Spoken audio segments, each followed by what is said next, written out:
That would be great. From this section in this age? Is that page 87? It is. Yeah, I can read. Please. So from, sorry, 87 for me says questions and answers. That's the one. Yeah, so just we can skip down to the leaders are born from the people. Leaders are born from the people. In this age, people in general consider democracy better than monarchy, mainly because monarchs have tended to abuse their positions and have not properly protected their citizens. Neither have they taken counsel from Brahmins.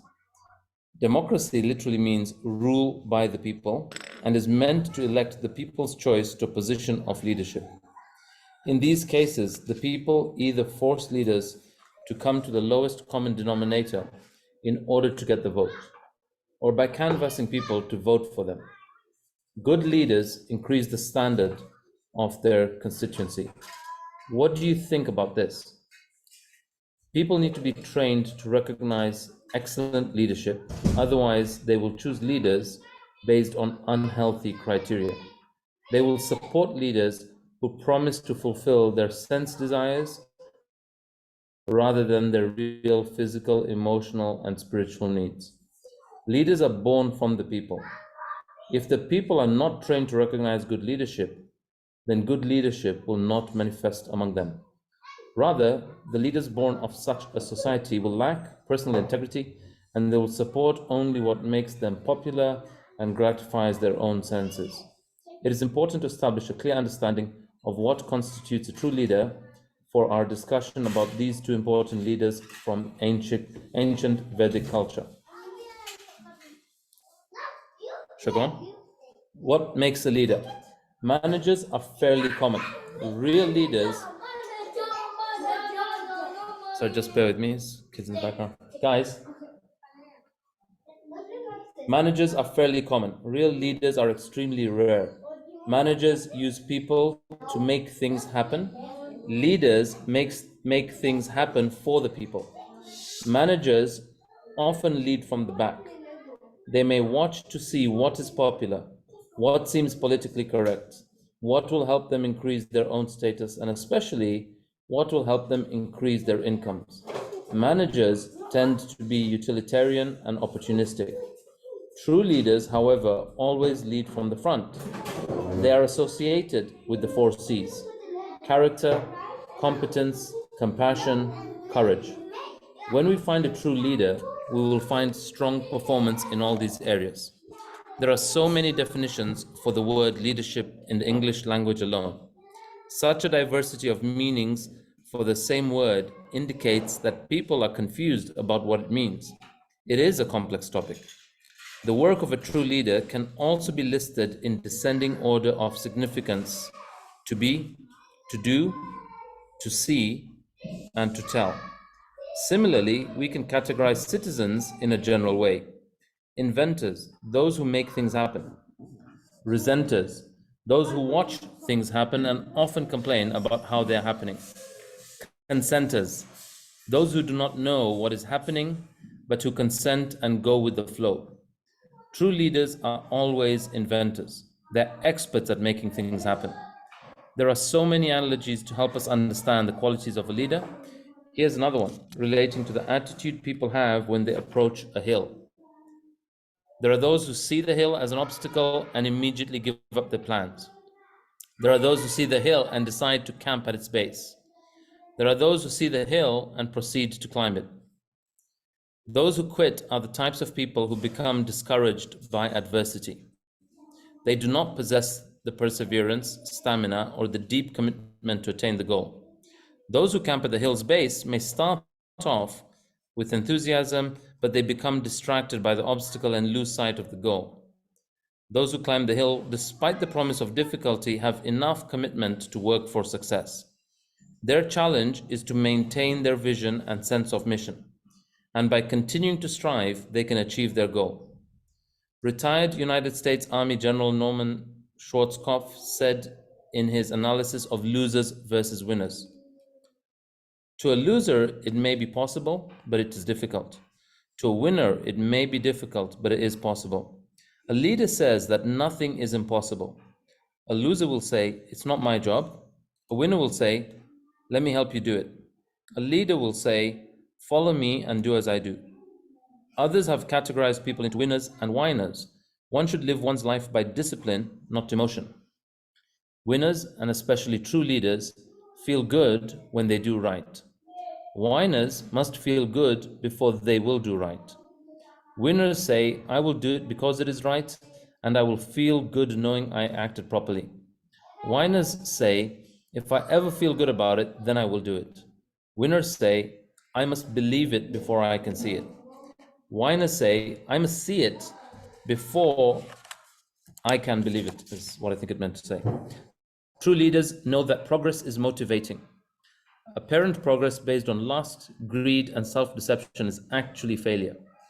True leaders make things happen, are winners, lead from the front, and always keep the highest welfare of their constituents in mind. In this way, a leader will inspire people to come to a higher standard by their own superior qualities. I can keep going if you want me to. You're on mute, Ricken. I was saying thank you. No, we just can take a pause there and just share some reflections. Anything stood out from this particular section? If people recall, we started the book club by focusing on these 4 qualities of character: competence, compassion, and courage.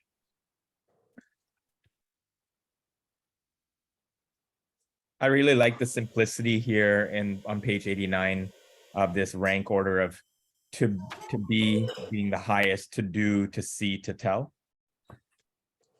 I think it really just very easily contextualizes maybe what people often do is to tell and to see, and sometimes less to do and to be.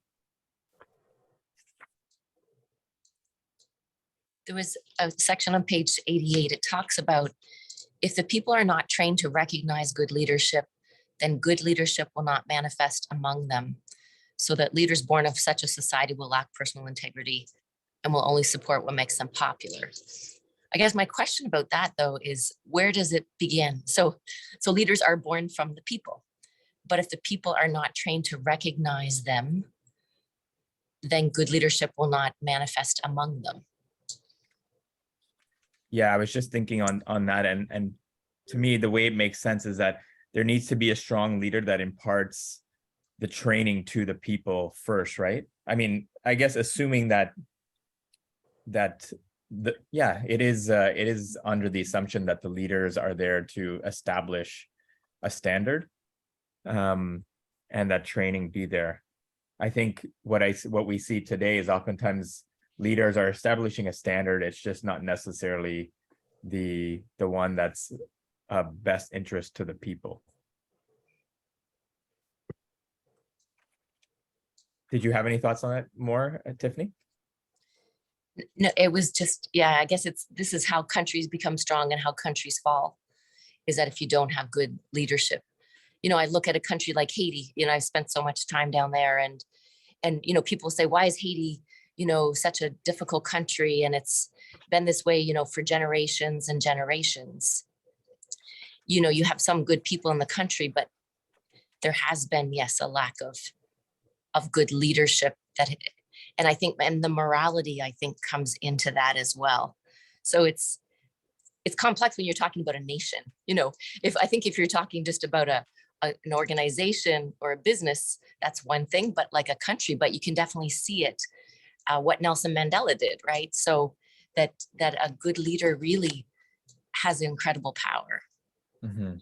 But I also feel that, when you look at the size of a nation, it really takes a critical mass of a group of leaders. Not just, it's very difficult, if one strong leader comes in and, everyone around them is still, don't have the right intentions, or, as, it's said at the beginning, moral principles. Because I feel like that person eventually has to either get pushed out or succumb. And I think, again, this idea of just having like a critical mass of strong leaders is really important, not just one. Right. It reminds me of the quote by, I guess, St. Francis, is that, it only takes one sunbeam to wipe away many shadows, right? And so we do need those lights to shine, but you're right, there's a critical mass for and if we think of it further, from a energetically or the spirit is, if we have just, you're right, that group of people that are super really focused, really engaged, that light from those individuals will spread, but we need that group, which is why this group is great, right? Because we're transforming the world, because we're all over. And that's why we're here. Yeah, no, thank you. Ronnie, please go ahead.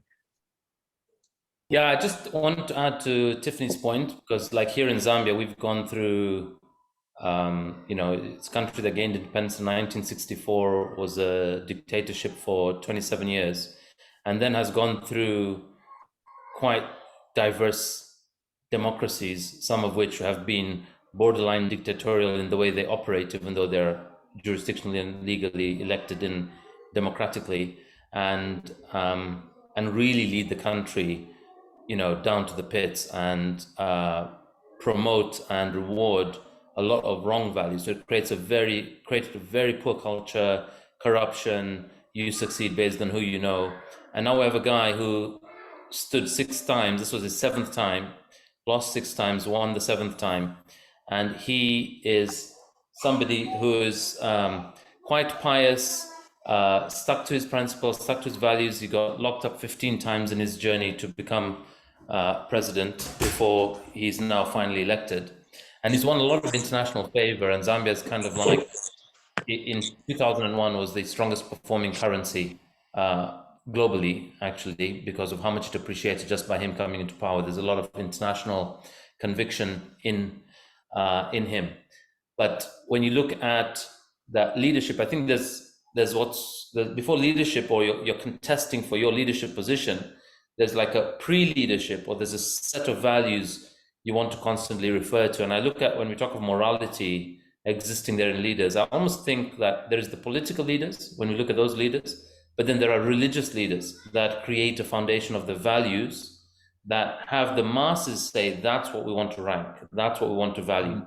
And so when you're saying, how do you sensitize the citizens to know who to vote for and how to vote, those values, I think, will come from philosophy, spirituality, religion, etc. And there are times I question, because sometimes I think my view on religion is quite agnostic, and not atheistic, but definitely I lean to more religious philosophies as leadership principles, rather than getting hooked into the ritualistic parts of it. And I question, what's the role of religion? Why is there a big significance for a country to say we're a Christian nation or we're an Islam nation? Because that's the reference point when the political leaders come. And that reference point of the religious leader gets to be referred to as a non-political reference, while they are very much also a political reference, right? So they do, if you look at places like Iran or Islamic countries or Christian nations, or even the UK, the Church of England, it sets a certain set of values and principles, even the USA, that the political leaders now refer to, and that is what begins to win popularity amongst the citizenship. Yeah, it's a great point that you're saying, that how if the spiritual kind of fabric of a society will also help bring the set of values that are going to be important to the people, especially en masse, right? Where because if we say that true leadership is where I don't have the exact words in front of me, but where the citizens know how to choose a leader based on the right principles and values, who sets the principles and values? It's clearly not going to be that political. Yeah, no, has to be some independent source. So the general citizenry have to be pre-educated or sensitized as to what to rank or value, right? Mm-hmm. If you looked at countries that were colonized, they valued their freedom before they got taken over. And what the majority of citizens would have valued then were those that fought for their freedom, those that might have used some hostile means to defend their land from being taken over. That might have been valued at some point, and then at some point that got turned in people's minds as that's terrorism. And then, a different way or approach was being sensitized or conditioned amongst the masses. And I say that when I refer to places like South Africa or even New Zealand, where the first colonialists that came in got butchered or eaten up, right? The guys that remained saved their land, saved their people, before later on people came and wiped them out, So what may have been valued in that time and moment amongst the masses would have been very different to today. Once the masses have been educated otherwise, they would value other things other than violence. Yeah, no, thank you for this perspective. I think it's a really important one to keep in mind as we're talking about education. The topic we're talking about is really how do we educate society on what a good leader looks like. And yeah, this point is a really important one where you're saying that coming from an independent source, ideally it's coming from a divine source. But as you said that, there's been so much confusion because, let's say institutions have kind of clouded what the real, divine principles of living are, that people's behaviors don't necessarily always match up to what the principles are. Toral, you had to comment? Hey, Rickon. Hello, everybody. I know it's been a while. It's great to see everybody and good to some see you new too. faces. I'm very surprised to see where they list the work of a true leader, that to hear is not one of those characteristics.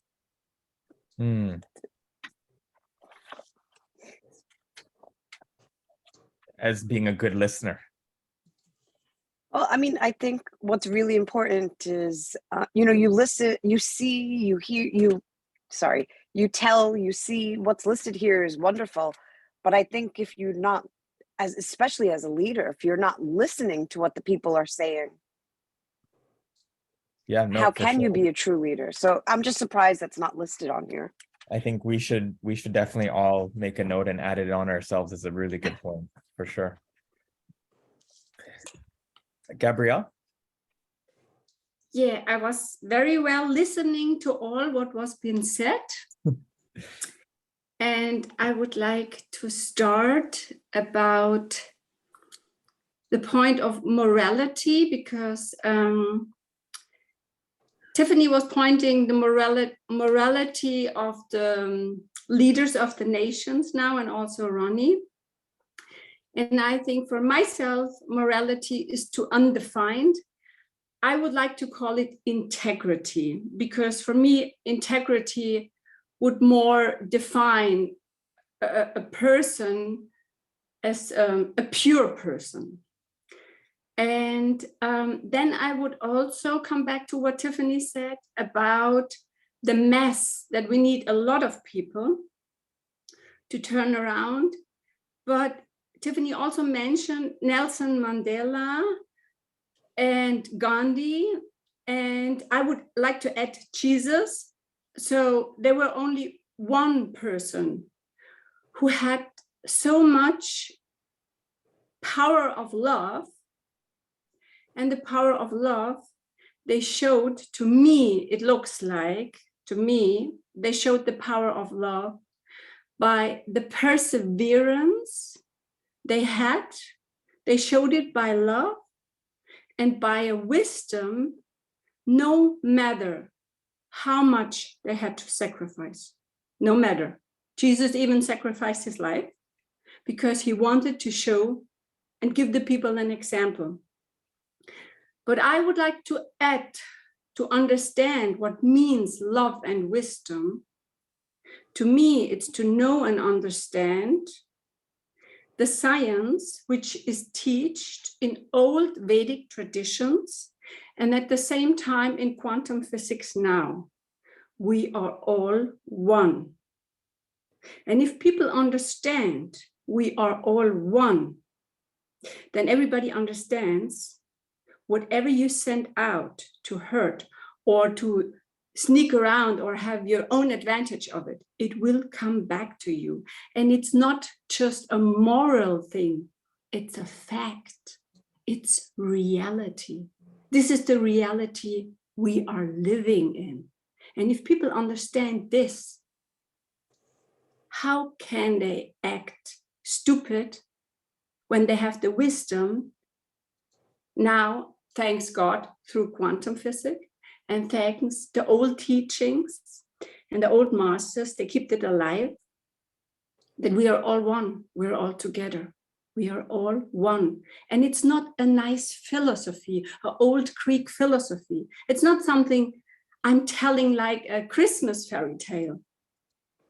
It's reality. And my whole body is just on fire right now because I'm speaking out this truth. And I thank you all for giving me the opportunity and the stage to speak out this truth. I'm really thrilled. I'm on fire. If I'm turning red, no wonder, because I'm full of passion of this truth.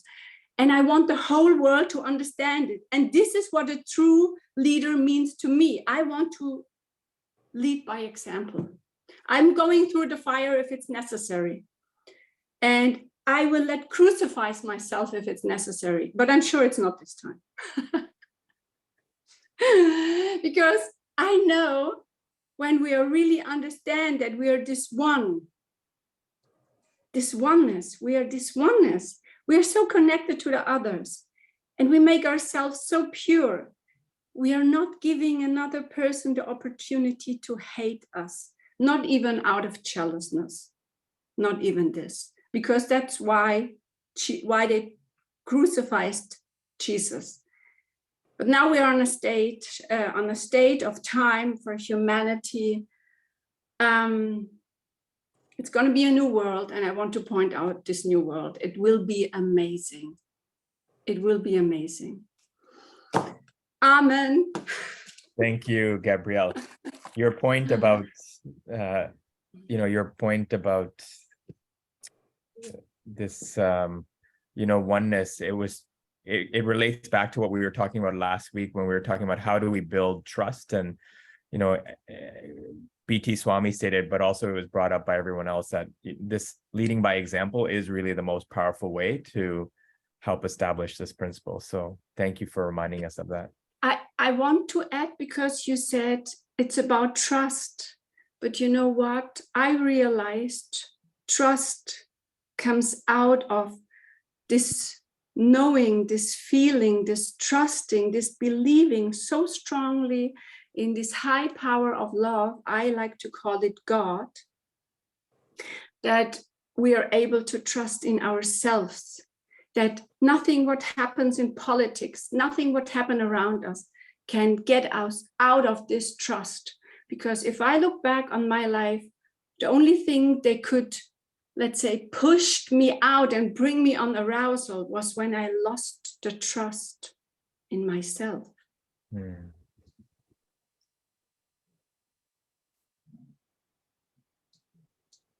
Yeah. Thank you.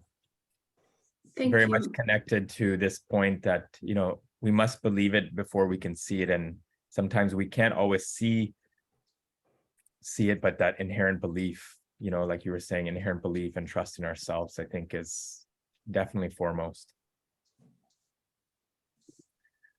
Ida, thank you. It's good to see you. And I also just wanted to, Ida, you can share. I also wanted to just to introduce or welcome Ed as well.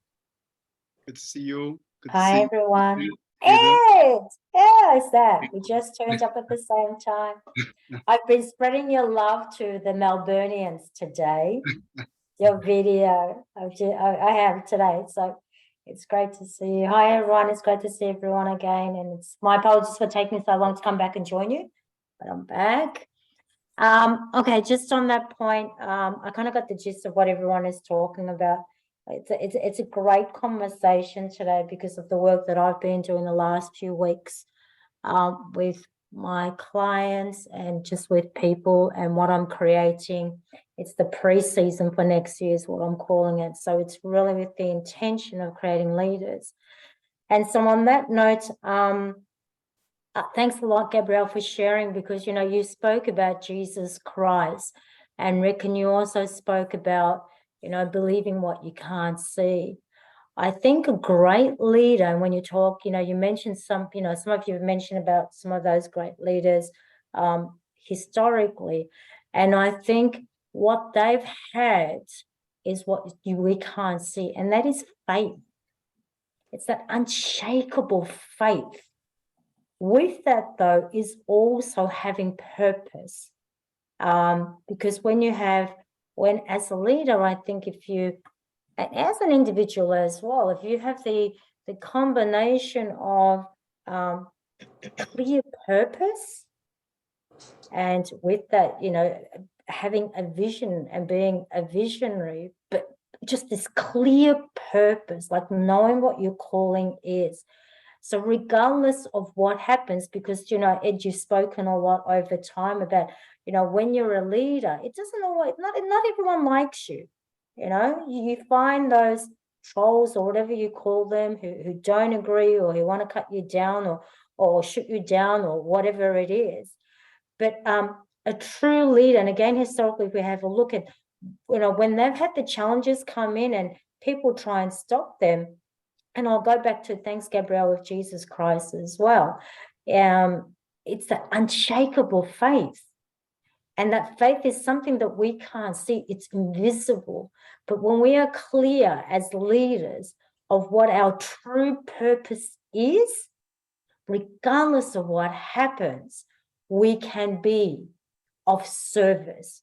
So it's that intention within that purpose of being of service as well. So for me, what really resonates, and I just really hold it, it's a philosophy that I live by, and not to say that I haven't been challenged in life, and some of you know me quite well, but one thing over the last few years that keeps coming back and has me grounded and has me also help leaders be great leaders is to be present and really go internally within themselves and get connected to that faith, but not just faith. I mean, there's something when you listen to the words of unshakable faith. It can't be moved. It can't be changed regardless of what happens, because you're connected to the source of what that purpose is. You know, you've got that end in mind. So what shall be, will be. Because why? Because I say so. Why do I say so? Because I know so. How do I know? Because I believe and I have the faith. Thank you.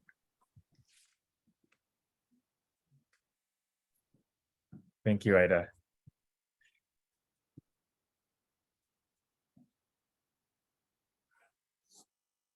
Any other comments? Ed, did you have anything to share? Yeah, I think this is such an important topic. And I mean, we're going to do something that's a little bit of an offshoot from this, but it's quite revolutionary. So I just wanted to highlight this. It's one thing to have great leadership, but as is explained in this section that you're reading from, is that if people aren't trained to recognize good leadership, you can be doing great work for people and they can easily be tricked by someone else who's telling them the grass is greener on the other side. Unfortunately, we see a lot of this happen in the political arena, where someone can be very crafty, badly behaved, and just promise people anything. And then people will be enamored by the promise, and they don't notice that once you gave that person power, they don't deliver on any of the promises that they've made. Or even worse, and this is a bit more subtle, sometimes there's a way of giving people something that's good for them in the short term, but that causes more pain and more damage in the long term. You see? So actually what we're speaking about in this Leadership 2 book is even a bit more revolutionary than that. Maybe we'll do something on this on another occasion. See, there's leadership in different modes, you see? So in the Bhagavad Gita, when Krishna is speaking to Arjuna, and this is also mentioned in different parts of the Leadership 2 book, there's 3 categories. There's what we call the mode of goodness, passion, and ignorance. So you can actually determine or classify different types of leadership. Some leadership will give you some short-term benefit, but the way that they behave in the midterm and long term causes you more suffering. So it looks good now, and you could say, yes, they're successful, but you'll find that the success is short-lived. Some people are leaders, and they'll give you leadership that's bad in the beginning, and to be honest, just gets worse and worse, you see? And then there's others who will give you leadership, and they will work you. To be honest with you, they will work you in the short term. You will have to make certain sacrifices or put in a certain effort. But if you look carefully, the overall effect in the midterm and long term is much superior. So the world has not really understood this. What many people do is they look at leadership and they judge the effect short term. They don't look at what's the effect over the longer period. And unfortunately, and I was thinking about this, unfortunately, in most countries, the way the political system is set up is to encourage people to think short term, right? So to get into power, let me just promise you anything. Once I'm in power, I can do whatever I want, even though what I've promised you is going to cause you some suffering over a period. What we're experiencing in politics in many countries is like that. The politicians are incentivized to do something that looks good now, and then if it goes badly in the long term, which they often know it will, they think, well, we'll be out of office by that time. So when it goes bad, we can blame the next government and say it's their fault that this crisis has come. But oftentimes the crisis has been set by the previous leadership. So I just wanted to just add that to the conversation. That's why it's so important. And I repeat, it's so important not just to train the leaders. The leaders have to also train the followers. Otherwise, they won't recognize good leadership. You may be a great leader and you may get people. I was thinking about Ronnie. When I meet Ronnie, and even when I look at his videos on Instagram, actually he's gonna work people, right? We want you to get in shape. We're gonna work you. Now, someone can go to another program and have someone tell them, oh, it's okay. It's okay that you've got a heart condition. It's okay that your health is bad. Don't worry, it's not really your fault. Ronnie's gonna tell them the truth. Now, initially you may think, I prefer to go to someone else who's just gonna tell me that I'm wonderful. But actually that's not gonna help that person in the long term, you see? So it's a question of, sometimes the term that's used is about the cheaters and the cheated. Some people, they just want what sounds good rather than what's gonna actually be best for them in the long term. And so it's also a question of recognizing not just the caliber of the leader, there's also something inherent here about the caliber of the follower as well. Yeah, just to share that. Thank you. I didn't want to derail. Was there more you wanted to? No. We can move on. Did anyone else have any comments? Again, we were just starting in the beginning of part 2, and we pretty much. Go ahead. Sorry, just when Ed was saying that the leaders have to educate the followers on what and how to vote for. No, not vote. It's just how to recognize good leadership. That's the point. Yeah.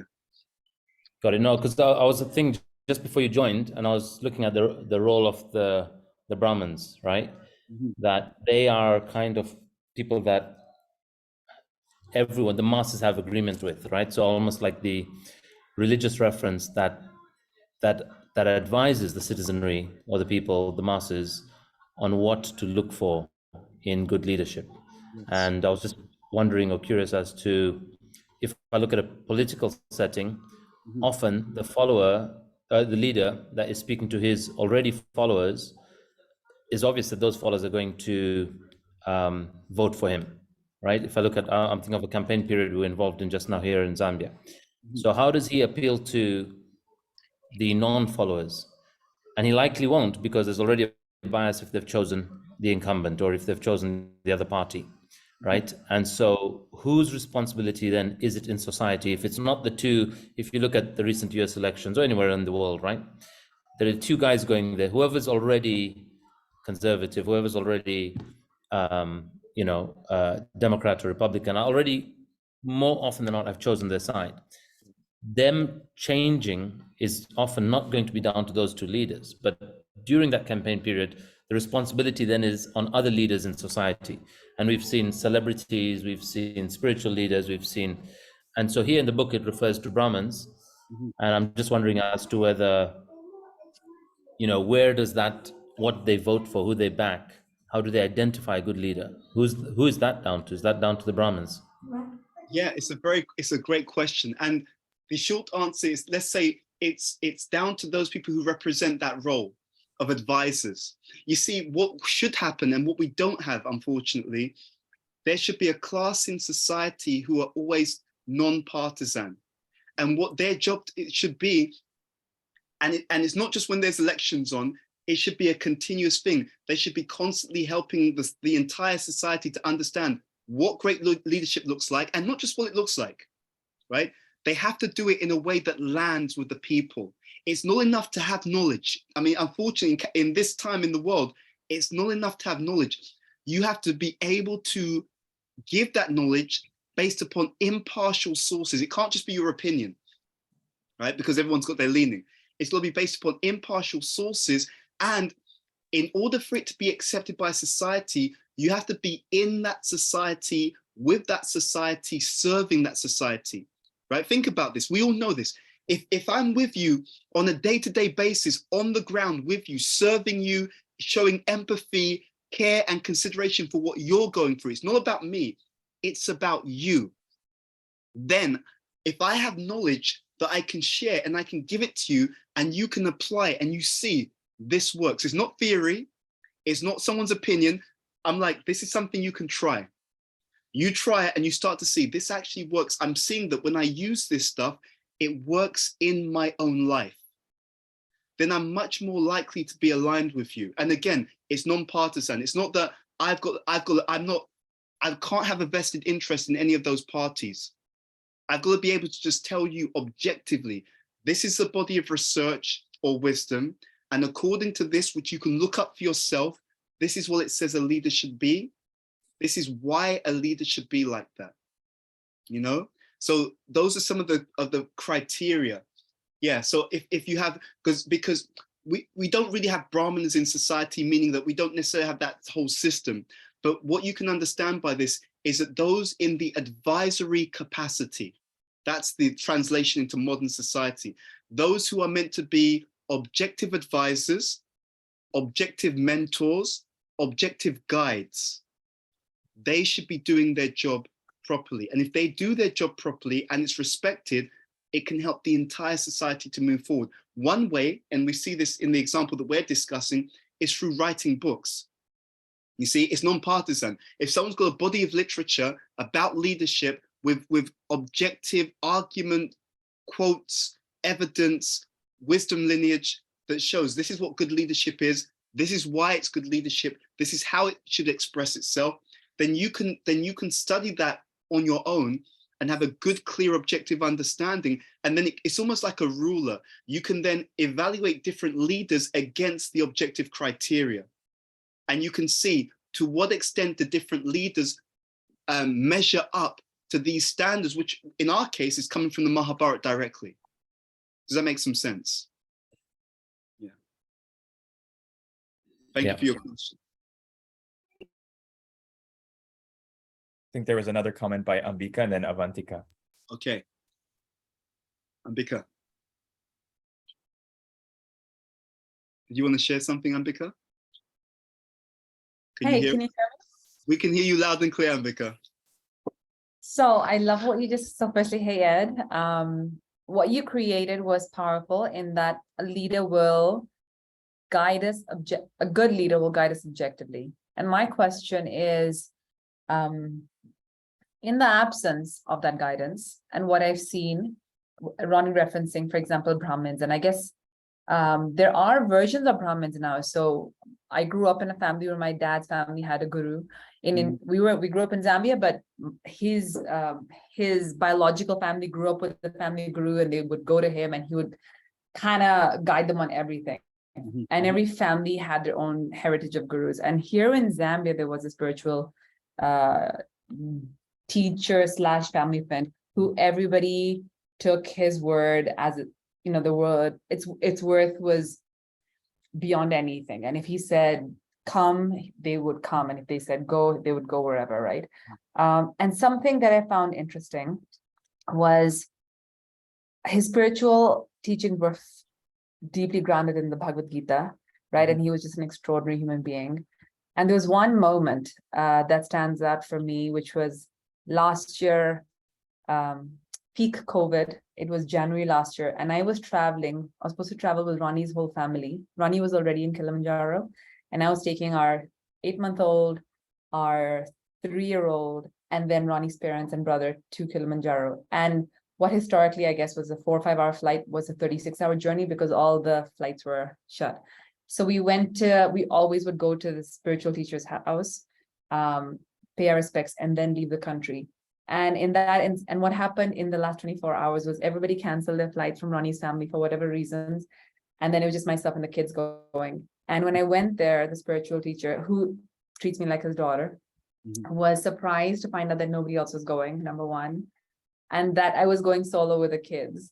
So an 8-month-old and a 3-year-old. And then it's a 36-hour journey, multiple stopovers. And he was like, if I were you, and he said it jokingly, but when he does make such remarks, generally people would take that as kind of like the guidance to follow. And he said, if I were you, I would never go. You're such a courageous girl, right? No, I wouldn't go, and somehow in that moment, for the first time in my life, I felt a conflict with a spiritual leader because I was confident in traveling, and I had done that now 3 or 4 times over COVID in the last 6 months, traveling with the kids. And so in that instance, and I think I also feel like there's a part of my upbringing as Rajputs, which is, I don't know, a way in which women just, you get up and you got to do what you got to do. And there's like a different, or I don't know, maybe it's when I'm told not to do it, then this warrior princess side comes out, or queen, something there. But in that moment, I kind of felt like I'm being held back here. It didn't feel, and maybe I don't know, there's something there that felt like an internal conflict for me. And then he blessed me and said, you're such a courageous girl, and carry on and follow your path. But that moment always stuck with me, because I know many times when he's said similar stuff to others in town and they wouldn't do the travel, it wouldn't happen, right? Because he said so. And so in those moments when Brahmins or spiritual leaders say things like that, I think at times conflicts now with our notion of leadership or what we're meant to do, or responsibility or accountability. Where do we turn to in those moments to really seek where we need to go? It's a very great question. The solution lies in the exact conversation that happens between Krishna and Arjuna in the Bhagavad Gita. You see, what happens is when Krishna tells Arjuna a few things, Arjuna has doubts, but he doesn't blindly reject it, and he doesn't blindly follow it either. You see, what we have in modern society is a tendency where people talk about blind faith, and that's to be condemned, and that's fair. But there's also a tendency towards blind doubt. You see, what we're meant to do is exactly the template that's given in the Bhagavad Gita. So when Krishna tells Arjuna certain instructions, Arjuna's like, well, I don't understand. Like, why should I do it that way? Wouldn't it be better to do it this way? And it becomes a dialogue for clarification, And so that's the point. What we're looking for ultimately is that the best understanding should come forth. That should win, So if we hear something from a teacher or anyone, and if they're a bona fide teacher and the student has doubts, they should not be upset by the student respectfully expressing their doubts, but this is important, but with a view towards understanding the truth. You see, that's the thing. So again, because of our society, the modern world being so polarized, either I just don't like what you said because it's just not what I like, so I'm going to insult you. That's one extreme. Or whatever you tell me, I blindly follow, even though you may be giving advice based on what I've told you. If I don't give you all the relevant information, you may give me the wrong advice. I'm sure we've seen that happen, right?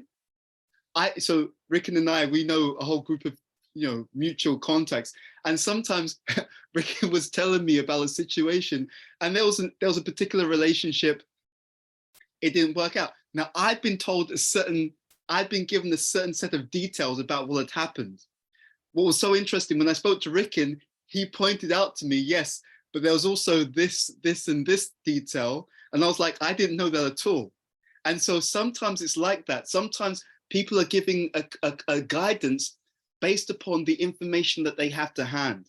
So it's up to us. We should always take that responsibility. If I hear something, not that I go into blind faith, but also not that I go into blind doubt. Let me clarify. So, you know, I'm hearing this. It seems that you're saying this. I was a bit surprised because I was thinking that if I do this, it may be better. So help me to understand more about why you're advising me to move in this direction, you know? So it should be a healthy, interactive dialogue with a view towards understanding what is true and what is best in this particular situation. And if we always do that, it becomes so much more powerful because that type of guidance is meant to become internalized. You see, the guru is external, but also if we become more and more mature and develop our consciousness, that voice of the guru also becomes more internal. We become more and more able to understand how to navigate the challenges of our own life in any time, place, and circumstance because we've internalized healthy guidance. And that healthy guidance in the Vedic tradition is literally the voice of our conscience, ultimately, because it's said that there's an indwelling part of the Supreme within our hearts at every moment. So we're trying to really become fine-tuned to that indwelling voice, and that comes through guidance from spiritual teachers, bona fide spiritual teachers. It comes through sincerely trying to understand the messages of spiritual books of wisdom like the Bhagavad Gita. And if we do that with a sincere desire to know the truth, and I do stress that, then you'll find amazing, amazing results will come. But if we have an attachment, I just want to believe something because I just want to do my own thing, or if we're just like, how can anyone know better than me? If we go to these kinds of extremes, we will never get to that deep, deep understanding because we have another agenda. Oh, that's so helpful, Ed. At so many levels. So firstly, and I'm just really moved by it because I think we were never raised with the permission to go through that line of inquiry. Yeah. It was just because we said so, therefore you do it. Yeah. But I think more importantly, this specific uncle of ours passed away a month later.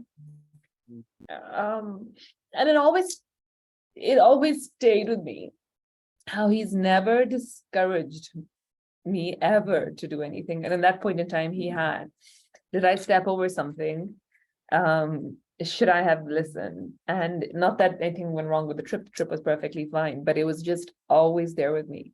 And what you just shared is so amazing, going back to the Krishna Arjuna path of inquiry, which like I said, we've just never been trained to do with elders. And it's either just yes, blind discipline rather than faith, or blind rebellion, because I've had enough of doing the blind following and nothing in between, right? Nothing in between. And so this is so amazing. So thank you so much for that. No, thank you. I'll just add to that before we come to Avantika. See, the thing is, and this is, if you study carefully literatures like the Bhagavad Gita, you'll find this pattern. One extreme will cause a reaction to the other extreme, you see? So blind following will actually lead to blind rebellion eventually, you see? The only way to have a balance is when the following is done in a way which is healthy and grounded in intelligent and objective understanding. And just for your reference, just so we can really see how powerful this, that reference is directly an instruction by Krishna. In the Bhagavad Gita, chapter 4, text number 34, right? In that particular verse in the Bhagavad Gita, Krishna is advising Arjuna that he should follow someone who has seen the truth. The Sanskrit is tat vidi prapratena, praprasnena sevaya, upadekshanti te jnanam, jnaninas tatvadashinaha. He talks about finding someone who's seen the truth, and he also says in the same verse, you should inquire from him. You see?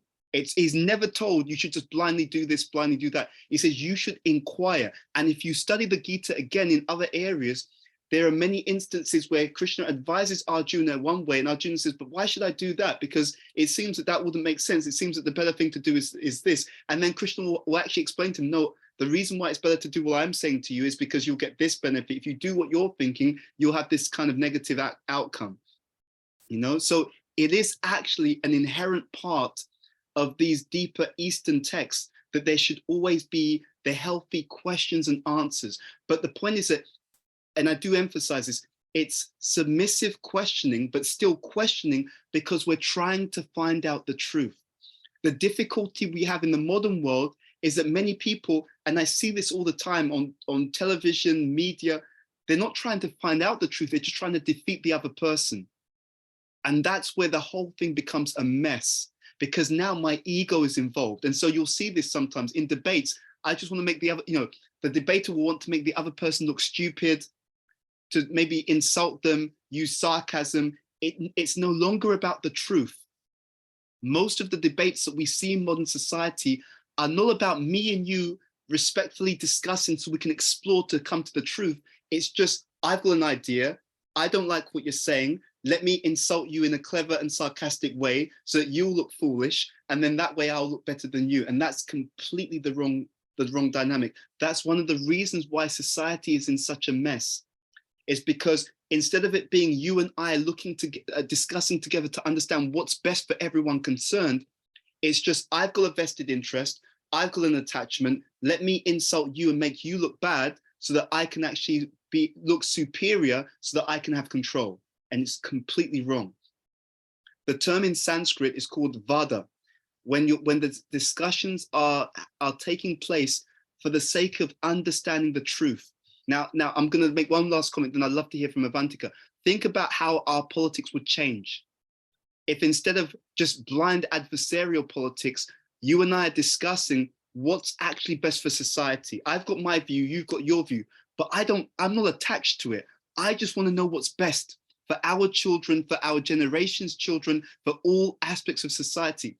If we introduce that one idea into the social politic, the whole world would change. I guarantee you. It's so simple yet so profound, and that's why B.T. Swami is talking about this. Because unfortunately, if the majority of society realize this entire system, it doesn't make sense. If you want the truth, just having people try to defeat other people, it's not going to get you there, because my ego is involved now. I can't look bad, even though I don't know what I'm talking about. I have no research. If I'm good at insulting you, I'm going to win. It's completely wrong. The system is broken. And I just wanted to add one thing to Ambika. I was just, speaking to your point, Ambika. I think I just put it in the chat box, but I think oftentimes the key fundamental principle to build on what Ed was saying is that was missing in especially Indian culture, is that because there's such a kind of a power dynamic of like senior and junior, that this kind of quality of how to have the conversation where the individual who's junior is respectful or comes with the right mindset to the conversation. This is actually something that's very much lost, was completely lost in the culture. So it was really never, we didn't have an opportunity to learn it. At least I can say from my parents, and it's this mindset by which we come to clarify and ask questions, I think is really the key from the student perspective. Wonderful point. Thank you for that. Avantika, we are all ears for your revelation. Wow, I was actually going to be saying something totally different, but great that I went, because now I can, just without taking much time, I just love the conversation. So I think originally what started off was my comment about the qualities of a good leader. And I think it has very little to do with the individual the leader is, and a lot to do with the context the leader is playing in. Because I don't think that one person, who's a great leader for one situation, one set of people, one journey, one condition, will automatically become a great leader for another one. So in my mind, societies have evolved. the first point I wanted to make is that wisdom evolves, the context evolves. The role of leaders, 10,000 years ago was to keep their population safe, from very primitive dangers and stuff. So they were very evolved and organized societies, but the enemies or the challenges or the problems were more physical, more at the base of the Maslow's pyramid of hierarchy.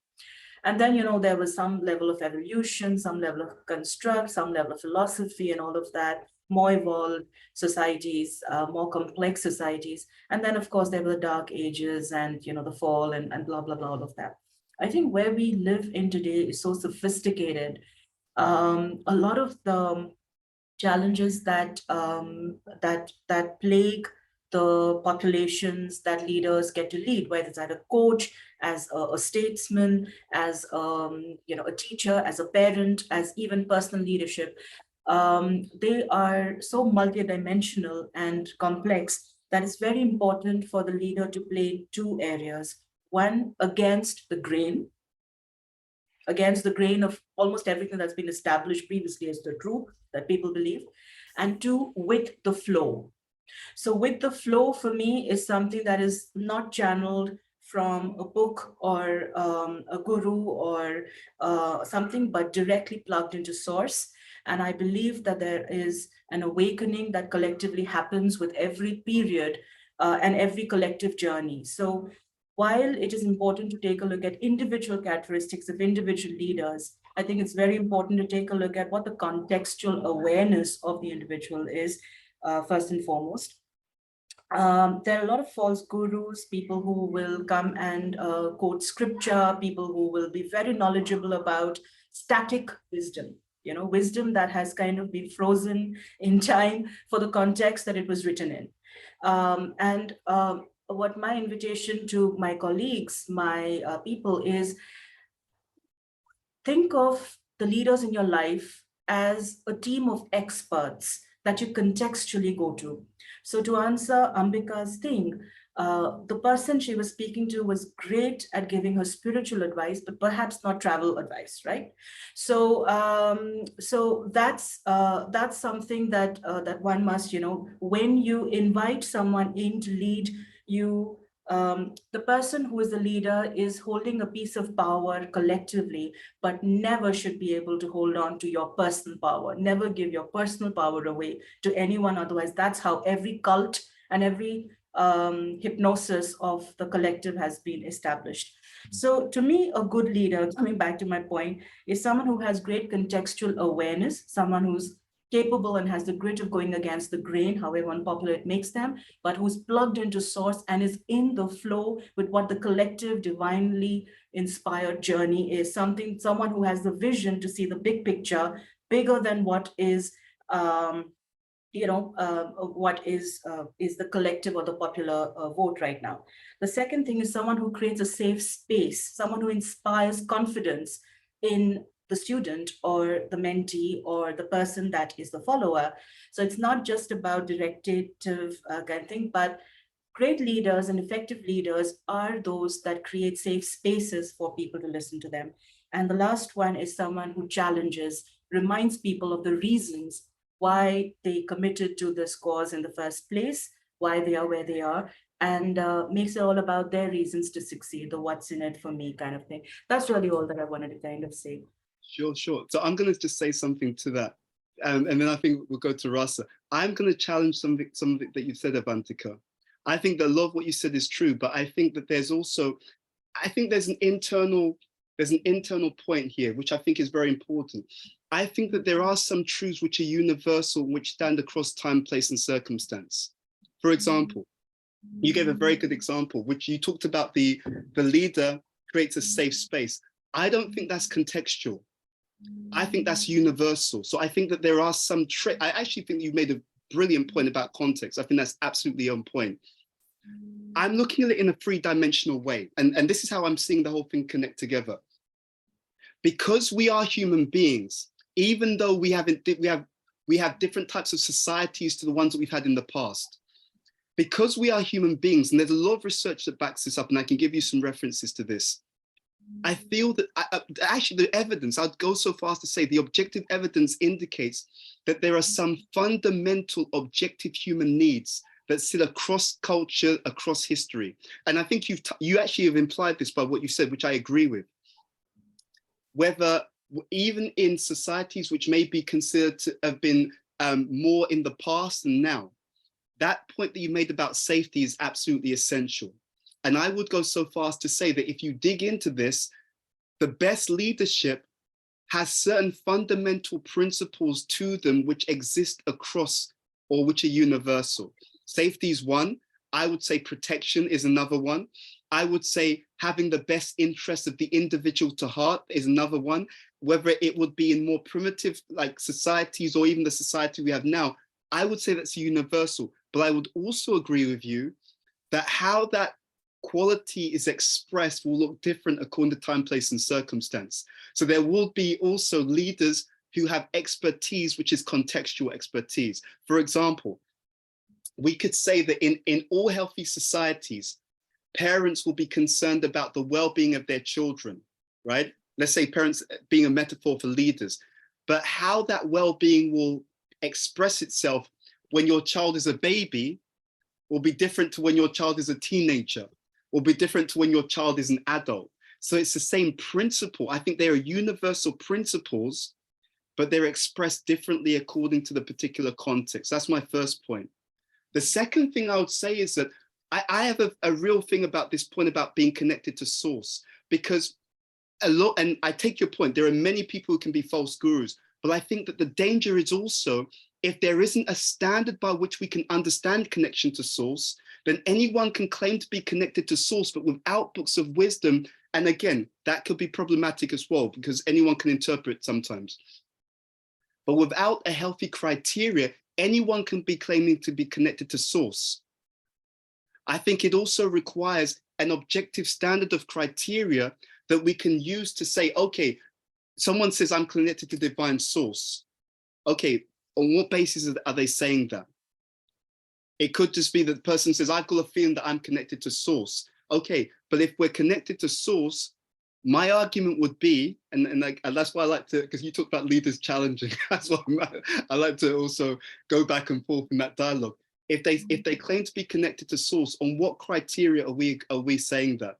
Because I definitely recognize that it can be problematic. There are many people who can claim to be gurus and they can be fake, right? But the danger is also, I think what happens is there's a danger we've shifted the same problem in a different way. Because just like we can have gurus who claim to be gurus and they're fake, you can have anyone who claims to be connected to source who can also be problematic. It could also be fake. I actually see that if there are bona fide books of wisdom which give certain universal ideas which make sense logically and which are embodied in the example of people who live by those tenets, I think that that's actually what we call guru. And I think that along with the books of wisdom, that teaching has to come through a line of teachers who have learned that from other teachers. In other words, I think in order to be connected to source, there also needs to be a criteria for that and an education that helps one to achieve that particular outcome. But again, I'm completely open. I love the fact that you're able to share your views. I'm completely open to having some kind of dialogue on that as well. So I definitely want to digest what you're saying, and I just wanted to throw that out for your consideration. No, absolutely brilliant. I have no argument with anything you've said. I, in principle, don't disagree with anyone on anything. So the only reasons I kind of said it is that in my practice, I've had people that have a range of codependency with me, which at some point develops, which ranges from, almost like hero worship to sometimes, people, transference, right? So crediting me for everything that's gone right in their life, idolization, right? Which kind of happens to a point where sometimes they lose the ability to make even the basic decisions. For example, like Ambika just said, she's already got a plan that she knows she's executed multiple times, but just because some person who's so significant to her says otherwise, it's haunting her, to this day. So I think what the point that I'm trying to make is leaders are functional beings, not special or chosen beings, as is suggested by certain. They're functional beings. If I'm learning tennis, I need to go to a pro that you know has aced tennis to teach me tennis. If I'm looking at spiritual evolution, I must look at the people that are ahead of me in that journey, and they kind of, you know, become the channels or the mediums through which I ascend. However, you know, when one's life is very 360, and today's society is so complex, we're talking about emotional, mental, physical wellness, professional. And the problem that I have is with people who says that, hey, you know, come to me and I will solve everything that's wrong in your life. And the other thing that I work with is a lot of rehabilitation of cult victims. And every one of them has said exactly the same things, that, you know, it's almost like a script. They're brilliant at selling themselves. So that's why, you know, I'm just kind of, you know, a little bit, I try to make that point, even where perhaps in this forum, there's no need to make that point. No, But, that's a great point. I love that point. yeah. No, and Avantika, thank you so much for sharing that, because you highlight such a crucial factor. It's a very, and I'm very glad you shared. I'm very glad you also just shared what you shared to clarify. It's absolutely essential, and you know, I really take to heart what you're saying, that we have to make sure that we don't become codependent. It's a great point, and that we don't give away our power to other people. What we're trying to do, my understanding, and I feel I'm open to different views, is that if it's a bona fide teacher or leader, he or she is helping us to stand on our own 2 feet and to be very healthy, functional, self-actualizing people. Yeah, anyone who's deliberately trying to create a kind of weak, blind, non-thinking entity who just does whatever they're told blindly, that's a big red flag. And I'm really glad you brought that up. It's always good to speak to you, actually. And I like your boldness in sharing what you share. Thank you very much, Avantika. Thank you. I saw, Rasa, you had a comment to share as well. Thank you. I mean, my comment would steer the discussion to another topic, so maybe I'll let Gabrielle go first. Gabrielle. Okay. I had the feeling I want to say, because there was a question, being connected to source or not. And to me, it looks like that every single being, not just humans, that everybody is connected to the source. Even if a person is doing something I don't like, or maybe nobody likes, in politic terms, it brings out a new challenge to overcome the dependency on this. So I think when we say, I am connected to a source and you're not connected to the source, you know, that I kick out somebody out of heaven. I mean, so to me, it looks, everybody is connected to the source. It's just a question, do I take this as a help for me or as a learning more about me? You know, if somebody is, for example, giving me a wrong direction because the person doesn't know better, or even if the person gives me a direction on purpose in a wrong way, it teaches me something about me. So it also comes from source. If somebody's helping me and giving me love straight, it's very nice. I like to be comfort, but as more as I become comfort, or as more I depend on things, as more I'm dependent on something. So to me, it looks like the whole thing is the one thing. Yeah, I think that's true. I think that's true. I think we just have to clarify here. I think we're meaning slightly different things.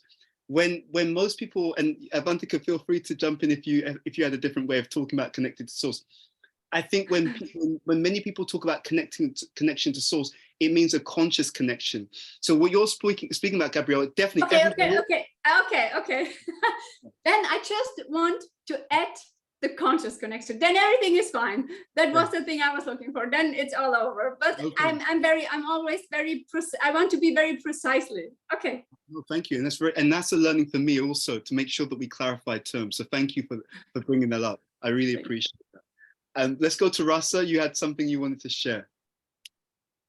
Yeah, I mean, a little bit of a different topic. I know we were talking about having good guidance. So it's interesting because I feel like a lot of what's happening in politics these days as being like the macro, reflection of what's happening at the micro level, like in companies. Here in the US, I had the experience of working for at least 10 to 12 companies throughout my career. So I've seen a lot of different cultures, and I've worked for a lot of different so-called leaders.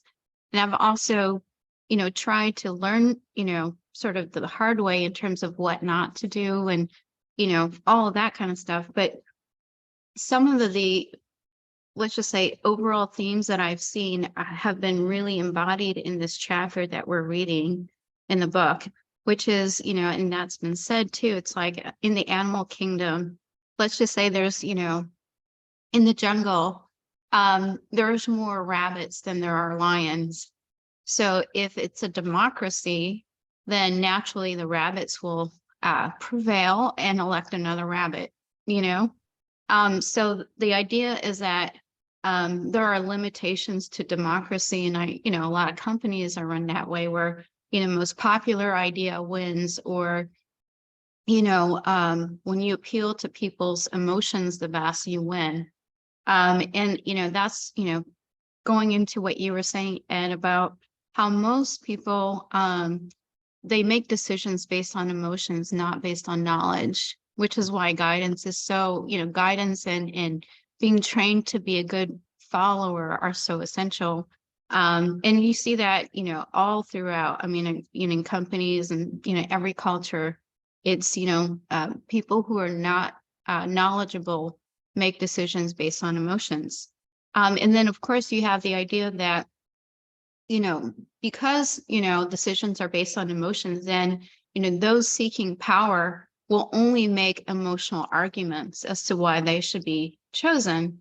And they don't have, any kind of, let's just say, other motivation other than that, responding to people's emotions, telling them what they want and so forth. And then the other thought I had too was that, this idea of having guidance to be a good leader is so crucial.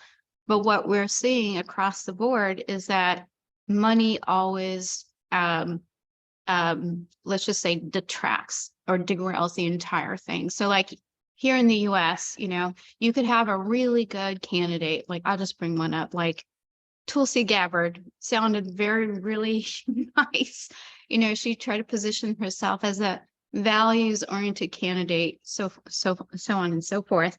And what we saw was that over time, her message became completely diluted.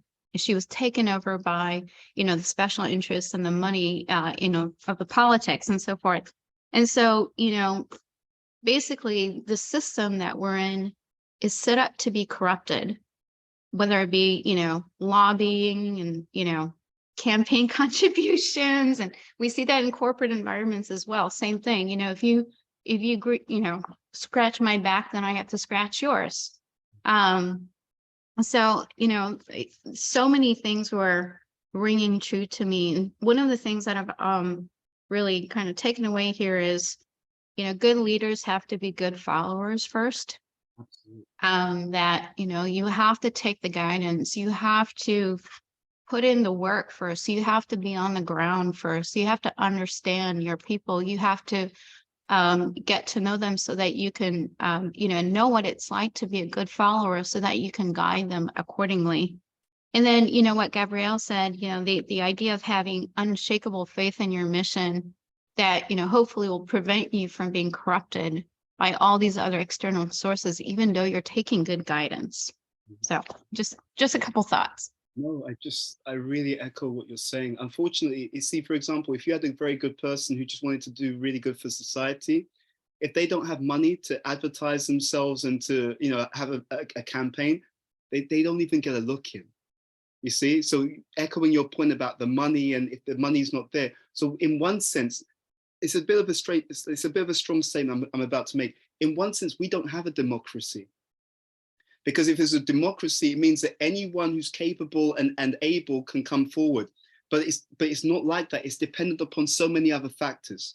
You see, and as you said, special interest groups. Now we live in a world of social media. If people don't have the money to campaign on social media, forget it. You're not even in the race. And it's not a question whether you're good or not. People they won't even have heard of you. What to speak, they're not going to vote for you. They don't even know you exist. So if we're honest and look at things objectively, we don't really have democracy. I studied, my undergraduate degree was in politics and sociology. Then I did my master's in, my undergraduate degree was in philosophy and economics, sorry. My master's was in politics and sociology. So I studied political philosophy, right? So the philosophy of politics, and there are many philosophers who explain that for politics to work properly, for a democracy to work, you have to have a society of objectively educated people. You see? Because unless there's objectively educated people who have access to transparent information, not spin, not media spin, not like a media company who have a vested interest in one candidate over the other. Those media outlets, for a working democracy, have to be objective and just give the news, give the facts as it is with no spin. You virtually do not have that in the modern Western world. You see? So there's an asymmetry of information. There's an asymmetry of of objective facts. You know, we see this in the media all the time. People can report on some things and deliberately hide other facts from the general populace. And therefore, people will then make a judgment on the information that they have, and they can't do this on the information that they don't have. And so, yeah, really, democracy is more a theory than a practice in reality. And it's been like that for a long, long time, to be very honest with you. So I just want to echo your point. Okay. I'm conscious it is 1:30 UK time. How much time do people have? Do we need to just bring this, get back online for the next session? Because I have a few exercises, but it may take a while to do. But I also love the conversation. I really loved what you all were sharing. So I'm going to take Ricken, I'm going to ask you, because you were here from the beginning, what's your steer? I know we left off last session just touching upon this mission building exercise. Yes. Is there, and I had, the homework was for everyone to have it done. Is there anything that we can build on that specifically? Because that was from yesterday, or will that take some time? Yeah, so it will take some time, but first of all, did everyone do it? Did everyone complete the mission statement exercise? Right, let's see, who did not complete the mission statement? Okay, so Rasi, you weren't able to do it for any, okay, Ada, Toro, first of all, welcome, good to see you. I know this was your first time today, is that correct? Hi, Ed. No, it's not, but I have not been on here for a long time, so I have not completed the mission statement either. No problem at all. And Toro's from New York, and she came via, if you remember Ami, Ed? Yes. She's a friend of Ami's, Ami's here in Toronto, and Toro came that way too, Yoga in the Dark Night of the Soul. Okay, excellent. Nice to meet you, Toro. Okay, Nice to meet you too. Nice to meet you. Christina, were you also able to do the mission statement? Were you able to complete it? Yes. Okay. I could. Okay, so there's 2 or 3 people. Okay, so what we could do, okay, why don't we ease into this in a gentle way? Okay, Rasta, you have to drop as well. Okay, no problem. Thank you for being on the call, Rasta. Good to see you. Okay, how much time do people have? Let's just see what we can do with the time. How much time, or do people need? How much time do people have? 5 minutes, 10 minutes, 15. Okay, 5 minutes. Ambika, Gabrielle. All the time of the world, it's my time. Okay, no worries. Ada, 5 minutes. Avantika, how much time do you have? You're good? Okay, Toril? About 10 minutes, 10, 15 minutes. Christina, how much? 5, 10, yeah. 5, 10 minutes. Okay, I'm just gonna look at my slides. Okay, let's do this. I'm going to give you, we'll do one activity. I'm going to share my slides. We won't get into the mission statement because I wanted to unpack that in some detail actually. But what we'll do instead is I will draw your attention to this. Let's go here. Okay. So actually, let me finish that. Okay. So can you see my screen first of all? Can everyone see my screen? Okay, good. We can. Yep. So what we spoke about the week before last, let me bring it like this. What we spoke about the week before last was a couple of things. One of the things was around the, let's see. One of the things we spoke about was a mission statement. So we looked at the mission statement builder and we asked you to complete that. The week before, we'd actually gone to this. Hold on one second. We looked at the heat map and we'd asked you to complete the heat map in regards to your team. What I think we'll do with the 5 minutes that we have, we'll start in this direction. Because there's an exercise I want to do on this, but I think we'll get into this in a bit more detail next week, is I wanted to look at this. This is related to the heat map, and it's also related to the mission statement. So where we were going to go with this was to explore how we use some of these tools to see who we need in the organization. In the reading that you did with Ricken, you were looking at this idea of leader and follower. And I love the point that was also brought up, that the two things are aligned. Actually, again, according to the Mahabharata tradition and so on, the leader is a follower. You can't be one and not the other.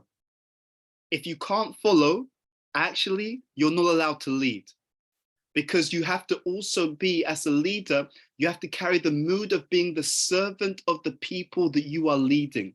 You see, the modern idea of leadership is I'm the power, I'm the autocrat with the power. But actually the traditional view of leadership is you're the servant. And the more people in your team, that means the more people that you are meant to serve. Another point on that is that to the degree that a leader does not lead and think about the best interests of the people that they're leading, to that degree, a leader will be held very seriously accountable for not actually having the well-being of the people under them, or rather not under, that's the wrong word, but not having the well-being of the team that they're responsible for. If they don't look after that team, they're held even more responsible. So the leader is always a servant, and that's there in the introduction to the Leadership 2 book. That's why we talk about servant leadership. The leader is always simultaneously a follower, and simultaneously, most importantly, they're always a servant. If they can't serve, they're not allowed to lead. Okay, but bringing all this together, when we talk about leaders and followers and so on, a question comes up. How do you hire for the right character? You see, what we've implied through all the conversation so far is that a person, if they're a good hire, they're also trainable, they're ready to follow, but they're also ready to lead, they're also ready to inquire, they're also ready to challenge. They're also ready to try to understand what's actually true, what's best. So I'm going to throw this out to all of you, and we'll just have this discussion before we close the session today. What do you look out for? If we're going to do this properly, if we're going to have a healthy organization and, collectively healthy society, when you're bringing someone into your organization, how do you determine healthy character to bring into the company?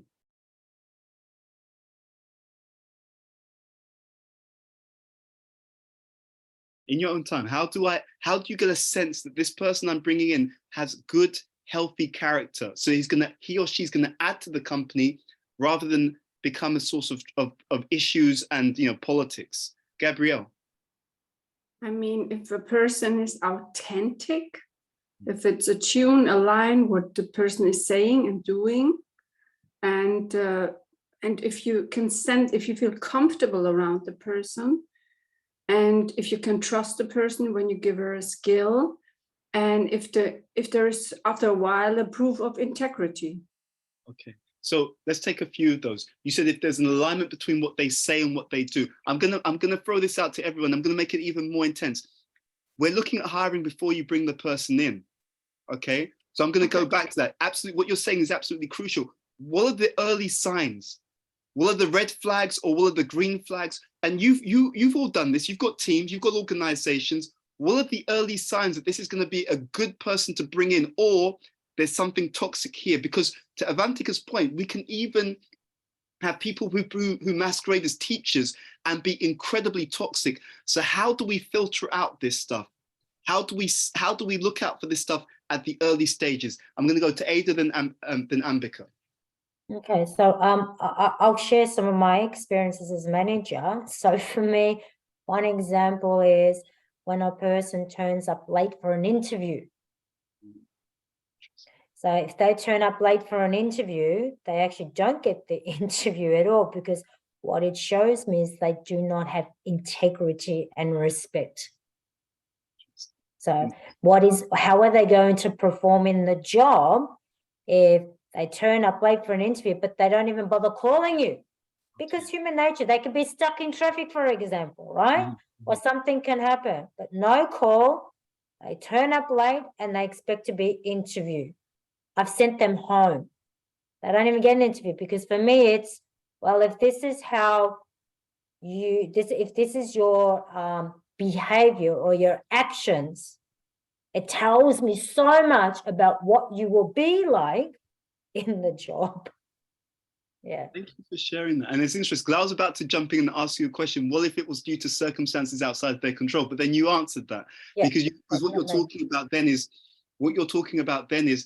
that they have due consideration that if they're running late, that they at least are willing and able to let you know so that you can make plans accordingly. But if I'm running late and I can't be bothered to tell you, that also may indicate a lack of consideration for the other person. Is that what? Oh, and you said, they can't be bothered. So if they can't be bothered, I mean, there's lack of integrity, lack of communication, lack of respect, and respect for time, right?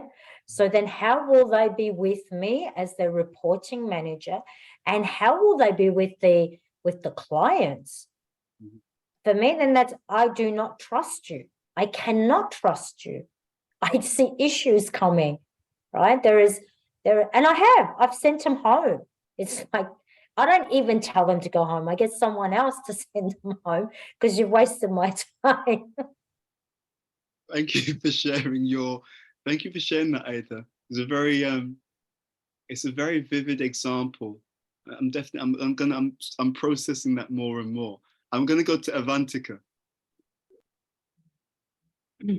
All right. So for me, it's really not about who's the right candidate or wrong, who's the right candidate for my organization, right? So that's more important, because if my brand values, my culture is transformation, that requires a certain level of candidate. If it's joy and play, that requires a certain, so whatever.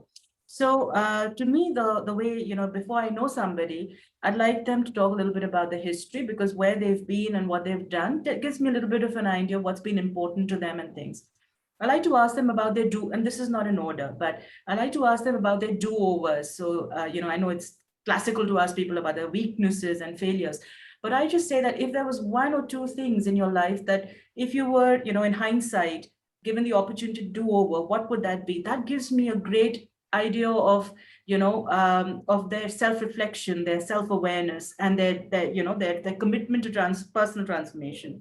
I like to take a look at their vision, their personal vision. What are their personal goals outside of profession, right? So in their life, what would they like to be 10 years from now, 15 years, what their vision is? If that aligns with where my company can, it's seamlessly aligned, or this thing, if it's something, if someone is looking at, acing Wall Street and my company has nothing to do with that, then that gives me a big red flag right there that, this person is motivated purely by money and financial thing, and I'm not the right company for them. I also like to take a look at cultural alignment. So if my company is something that promotes diversity and inclusiveness and things like that, I like to kind of look for red flags and in conversation that comes up. But that's pretty much, I think, everything that tells me whether this person, and for everything else, you really cannot tell till they are experientially on the job. So this is really, before the job, but the rest of the assessment comes after they've been nurtured within the job. Thank you. So what I'm picking up from what you're saying it has a lot to do with asking the right questions. And you're also talking about both fit for the organization and also fit for the specific culture that you're dealing with as well. Interesting. Thank you very much for sharing that. I'm going to go to Ambika. Anything to add? Yeah, Malcolm Gladwell talks about it in his book Blink, which I think is reinforced with some of the work that Gary Zukav does, which talks about this multi-sensory perception, which goes beyond just the 5 senses we have and the academic, I guess, systems and standards we put into place. And so one question that I always ask coaches, beyond the competency question that we're training to bring on board, the interviews always end with, who are you for humanity? Wow. And that really throws people off, because so much of it is kind of competency-based, value-based questions, learning about them, sharing our mission, our global mission. And you know, there's something there, Eden, when people answer that question, and I can't articulate it in words, but in that answer, it really gives you a sense of where that person is, and where servant leadership shows up versus, I want to get something for me. Now, I want to get something for me is not a bad thing, right? Because Dalai Lama says, let's aim to be selfishly selfless. But when the focus is on like what's in it, everybody will do something that will be beneficial to them without a doubt, right? But when it's how do I discover myself in the service of others? And the focus is, let me keep enhancing my state of being to make a greater impact out there. Then that works collectively for the community versus let me ride others' waves to enhance myself at the cost of others. Then the balance is slightly skewed. And there's one person we interviewed, when I asked the question, she was like, wow, I've never heard that. She paused and the answer was simple. When we said, who are you for humanity? She just said, a servant. And she was such a kick-ass coach. And she'd never coached before in her life, but that was her stance. And so, and I've made many, I think, wrong calls where I have got people on board because I didn't listen to that inner voice that just said, something isn't aligned here, but I can't place it on paper. So let's bring them on board. And so going back to, I guess, where I started, that gut instinct, you'll hear it almost as if it's from like the divine universe kind of communicating. There's alignment or there's not alignment. But this isn't a conversation I probably communicate to a participant to say, I got divine intervention to say no or yes, right? But in this group, I guess the conversation can be better understood. But I think it's simply that aspect of who is somebody for, I guess, beyond their individual existence. Absolutely. And I think these are all some very, very useful points. I'll just add a few other things. So we discuss this a lot with professionals around the world. There are a few things that have been very interesting. I know that some managers will do this as well.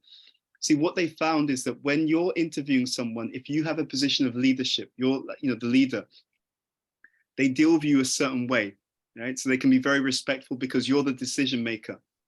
One of the key red flags, and what I advise many managers to do, is that candidate, let them spend time with junior staff.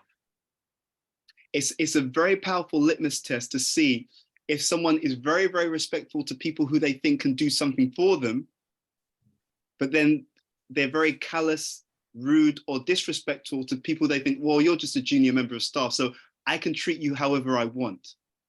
That can be a major red flag, because then there's two things. One is this kind of point that you mentioned before, Ambika, that they act one way because they want something, right? The selfishness. So whoever can gain me something, I'm very nice to those people. But where I can gain nothing, I'll actually treat that person with disrespect and actually, disgust or dismissal. That one thing can be a sign that you're dealing with someone who's got a kind of two-faced approach to other people. So that's one way.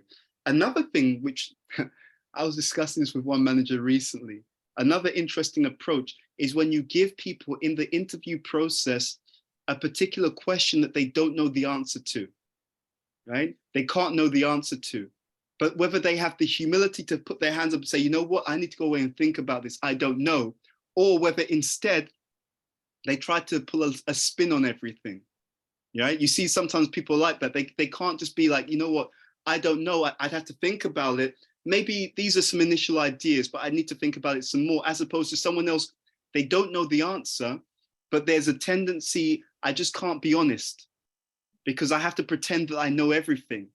And in that way, I speak very assertively about something that I actually don't know anything about, you see? Because what we're, depending on your value system, but again, there are some universals. We talked about this, authenticity. People who can be genuine, people who can be honest, people who can actually have, who can be considerate of the well-being of other people, right? If you have these in your organization, what they found in the research is it means, and it indicates someone who's more likely to be trainable. See, because you can train for competence much more easily than you can train for character. Yeah. So character is generally considered a non-negotiable. If that's there, we can build everything else on that platform.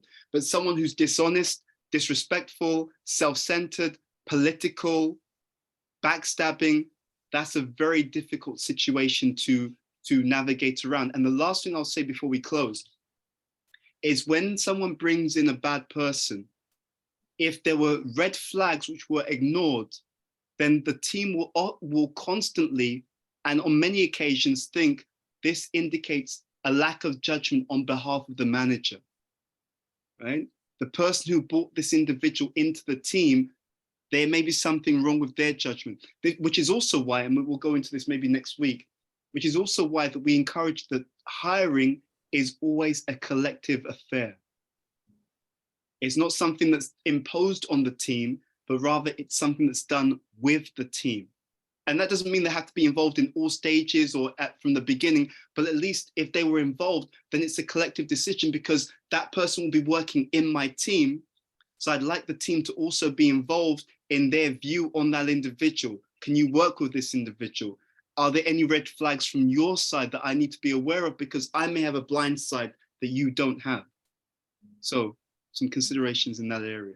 Okay, anyway, we'll stop there. There's a lot more we want to get into, but I'm also conscious of time and next week we'll get into it. Thank you so much for your consideration and your sharing. And we look forward to seeing you again next Friday. Take care, have a good weekend. Take care. Thank you. Thanks, everyone. Bye. Good to see Nice everybody. weekend. Thanks, weekend. Good to see Bye. everyone.